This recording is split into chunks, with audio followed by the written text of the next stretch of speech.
Hope everybody's having a good day. I had a bizarre dream last night. We'll just jump right into it. March 7th, 2024. I dreamed that I was driving on a road, late afternoon, and about an hour before sunset, the clouds built up and they began producing rain. So then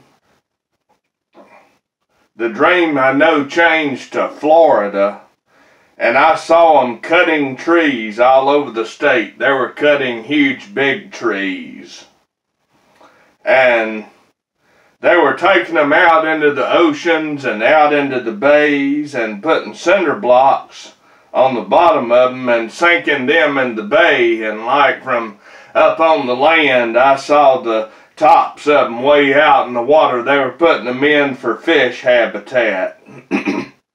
And what bays, I don't know. It didn't say where I was in Florida, but it was in Florida. And then all of a sudden, a loud voice, it just says this: 86 on Florida. And I'll say it again. It said, we're 86 on Florida.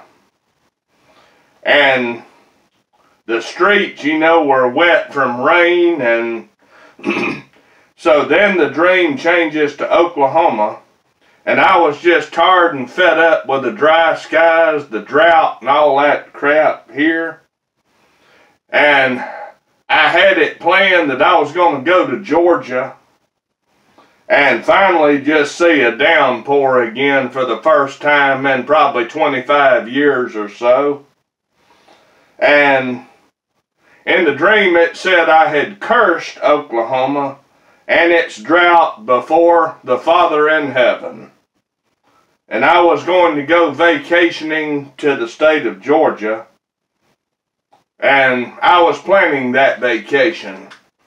And I woke up, Florida, I hadn't been to Florida since the year 2000. But the bottom line is this: if you hadn't accepted Jesus Christ, ask Him into your heart. It's not about all this hard, complicated law that they tried to pile on me for so long. Here's the truth on that. God's law will never pass away. God expects perfection from everybody. Keeping the law according to God was required, but here's what the truth is. Only Jesus Christ kept that law. He kept that law in our place so we can be counted righteous by His works and not ours, because God demands perfection. And I put a video on there that they said God's love is conditional based on how much Torah or how many commandments you keep. Well, just remember this.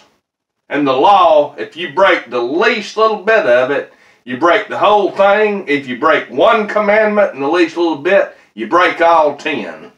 So I'm going to say it's wise to be seeking Jesus Christ to get you in that door, and not the false god of self and self-righteousness. Just take it to heart and ask Jesus into your heart. 86? If you're 86 on something, it means it's thrown out, it's gotten rid of, or it was from a soda fountain back in the 30s, meaning the product was out. It was 86. When I worked in a restaurant, they'd say when the food ran out, we were 86 on this, and 86, if somebody is 86, it means they're not welcome or whatever. And I'm saying I have no idea what's going on in Florida. I hadn't known what was going on there since the year 2000 when I was in Daytona. And that's why I'm sharing that dream, because it was so weird and so bizarre for me to dream and we're 86 on Florida. and take it to the Lord. Everybody have a good day, and I thought I'd share that with you. Much love. Today is March 7th, 2024.